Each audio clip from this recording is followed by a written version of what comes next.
Let's bring our next extraordinary guest up onto the Office Hours platform.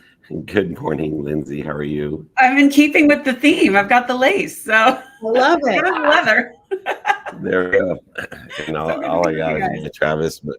my Travis Matthew old course T-shirt, which Sean and Lacey brought me Scotland as well. So got to enjoy that. Lindsay Dowd is here, Chief Heartbeat Officer, and I have to admit, I've had the Chief Heart Officers on here, and the People Officers, and the Chief Media Officer, Chief Heartbeat Officer at Heartbeat for Hire. Welcome. And she has a new book, which I cannot wait to delve into, Top-Down Culture, Revolutionizing Leadership to Drive Results. The idea of top-down culture is one which there's a lot of resistance to today. There's more communal approach of, this has to be some sort of shared culture that we have to care about the weakest link. You're only as good as your weakest player, and somehow that weakest link is going to determine our culture. This paradigm shift of understanding top-down culture, where do you see the greatest gains or the greatest value to a company by sticking to a top-down culture? Well, think of it this way. If you have a leader, or you are a leader that has stood on a table and jumped up and down and screamed at their people, you shouldn't be surprised when your people are doing the same thing. You are not creating great culture. You're not creating a psychologically safe environment, and you're not creating a space for people to do their best work. If you yell at people, embarrass people, belittle them, no one is going to feel safe in order and be able to stretch and do their job. So it's more about modeling culture, but culture belongs to everyone. And if you're the person standing over at the water cooler, fetching with your pals and saying things that are negative about how all these things are broken and need to be fixed, you're part of the problem. But if you are one of those people that seek positivity, seek solutions, if you have an issue, if there's something broken, bring that solution. You're part of the solution. And that's how culture belongs to everyone. But I really have to emphasize it does start at the top. And you have to if you have a mission, if you have a statement, you have to really align to those. They can't just be words. We see so many companies that have these great statements, but they really look nothing like that. And that's kind of the worst culture that you can see. And if you ask anyone that works there, they'll say, oh, is it great? I mean, you guys talk about it all the time. They're like, oh my God, it's miserable. I hate my job. I can't wait to leave. And that's really not how you want to build a career. Lindsay, let's talk a little bit about consciousness in culture. I work with a lot of people that struggle with culture because as Dave was saying, the people have taken over, like the complacency, apathy has bled in. And so when we talk about top-down culture, talk to me about the consciousness. How important is it that leadership actually defines what they want to see as the culture? And I think that goes deeper than mission and vision, so that it doesn't just run away from us based on a few hires that we brought in.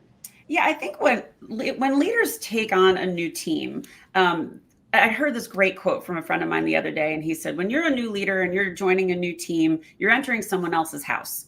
And it's a great concept when you think about it. And the best leaders, I think, say, hey guys, I'm new. What's the landscape? How are things working? What things do you love? What things do you want to fix? How can I be the best leader for you? First of all, you're showing up with some vulnerability. You're saying, I don't have all the answers. And newsflash, nobody does. So when you come with that kind of sensitivity, and you come with that, I want this to be the best environment for us. That's your intention. And that's how you start delivering your words, your tone, your recognition. That changes the way people respond. And I can tell you, I led really big sales organizations for IBM, and I did this with my teams. And I was always the person to say, I'm not the smartest one in the room, guys. You all have answers. Some of you have been doing this longer than I have. What can we do differently? How can we skin this cat in a way we've never done it before? And if they feel supported, and if they feel psychologically safe, you don't have a lot of that mediocrity. Those mediocre people that don't want to do the work, get out.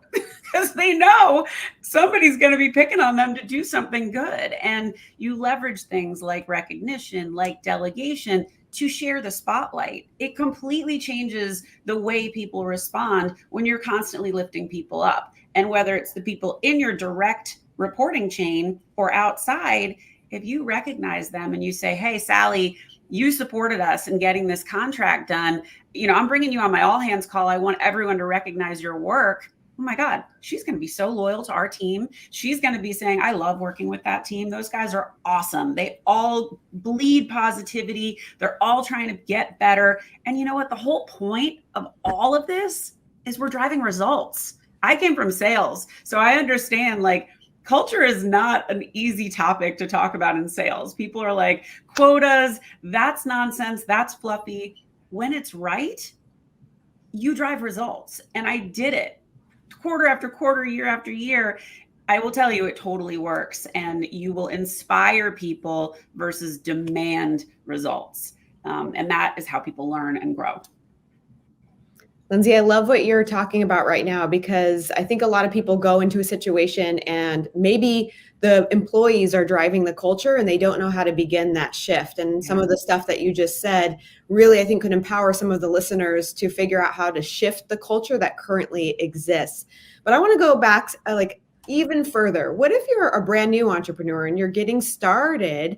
Like, you may not even know what a culture in a business should look like, or how you want to define that. So where can somebody begin to understand, what does culture mean and what drives the culture, and how do I define it for my own business if I don't already have employees? Well, I think you brought up a great point, Lacey. And if you've never had a great leader, you don't know how to be a great leader. You can't be what you can't see. So that's why I wrote this book. And for the people that were the ogre style leaders, and you're saying, okay, it's time to be vulnerable, they don't know how to do that. They don't know how to all of a sudden be humble and say, I don't know something. That's really scary for them. So I hope the book is that bridge to help you understand this is what good leadership looks like. And I pepper in a lot of stories and a lot of horror stories and a lot of really great stories of, this is what it looks like. This is what it feels like. This is how people respond. But I think what you have to remember is you want to lead the way you want to be led. And if you talk down to your people, they're not going to be real inspired. If you give them that opportunity to shine and you say, okay, this is the kind of culture I want to build. This is, and I talk to a lot of business leaders that I'll say, let's draw what your perfect business looks like, because we want to start focusing our energy towards getting those things. It's so fun when you see them start to shift their mindset of, oh, okay, wait, I own a restaurant and my people don't understand that every glass, every sip, every bite costs money. And I need my people to understand that it's precious what they're doing, and they're creating memories, or they have an opportunity to create a memory. But nobody knows that if it's not being said. So you as an employee could understand this, but if you don't have a leader that understands this, you're kind of like, it's just a job.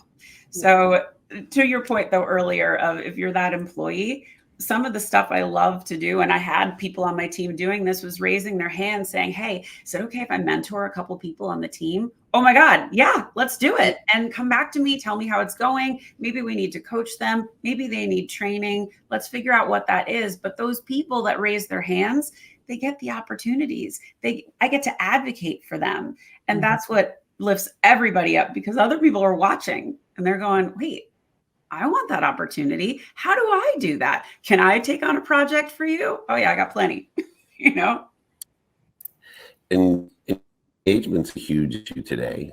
And it's the leadership complexity that I believe is causing lack of engagement.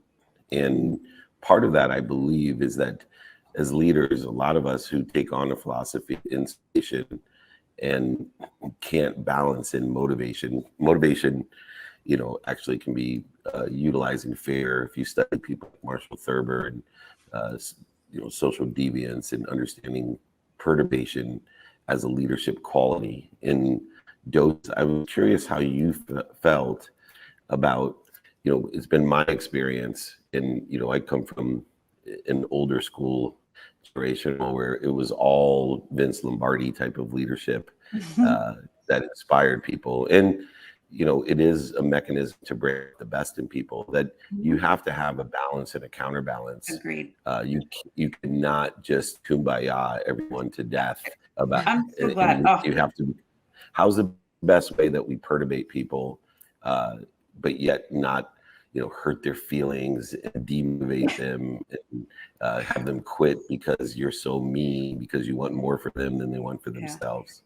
I'm so glad you said that, because I think a lot of people, especially from the sales world, and I have a ton of Olympians and professional athletes on my podcast, so I hear this a lot, that demanding kind of focus, but that comes from them as well, not necessarily from the coaches.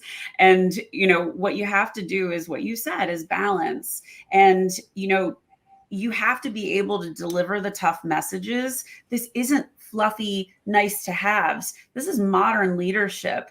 And when you can recognize people for what they're capable of and lift them up that way, you can have, first of all, the assumption is you're building trust, and trust is your currency.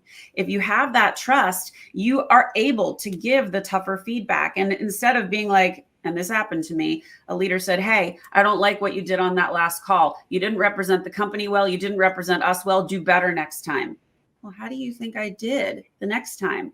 I sucked. I was terrible. I was so afraid of the words coming out of my mouth. I was like, I couldn't rely on my sense of humor, my ability to read people, my instincts, nothing. I was so scared of what I was going to say. Now, if she had said, "How do you think that call went?" If we had trust, I would have been like, I think I could have done better on this part. I don't think I know enough about this part. Can you role play with me? Or could I sit with somebody and learn? Because I am becoming self-aware enough to know what I need to get better. But you have to be able to build that trust first, because when you deliver those tough messages and the tough feedback, if there is no trust, it's, oh God, we're in trouble. We've got to do this. And it's not inspiring to do that. You want your people to feel motivated and excited and involved and have a purpose. I mean, most leaders forget that they have to provide purpose of why we're doing the work we're doing. But yeah, I do think it's a balance. And I had to deliver a lot of hard messages in sales, but because I created this safe space, they heard it, they listened, they understood the way we needed to pivot and move. And yeah, you're going to get stuck having to lay people off. You're going to get stuck having to fire people. But if people know that you're a heart-centered leader, and you can explain the circumstances or why it needs to happen, most of the people that I had to lay off, I'm still in touch with today. And that's hard to do. I said I never wanted to get good at that, and I still don't think I am. I'm like changing people's lives in that way. No. It's my least, my very first employee with Warren Moon.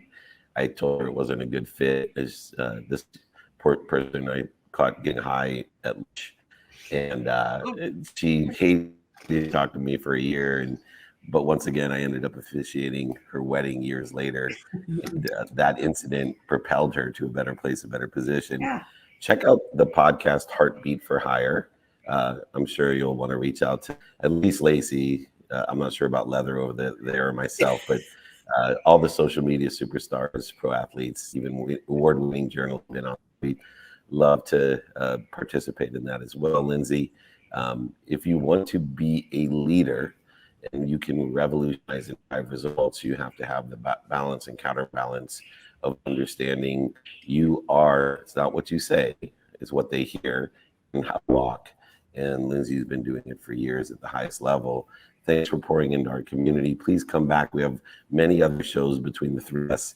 We'd love to have you participate in. We appreciate you. Thank you. I'd be delighted. It was such a pleasure. And I honeymooned in Tahiti, so enjoy. It was wonderful. We got about 20 more hours, but I am enjoying. Thank you so much. Take care. Thank you for having me, guys. Great to see you. You're awesome.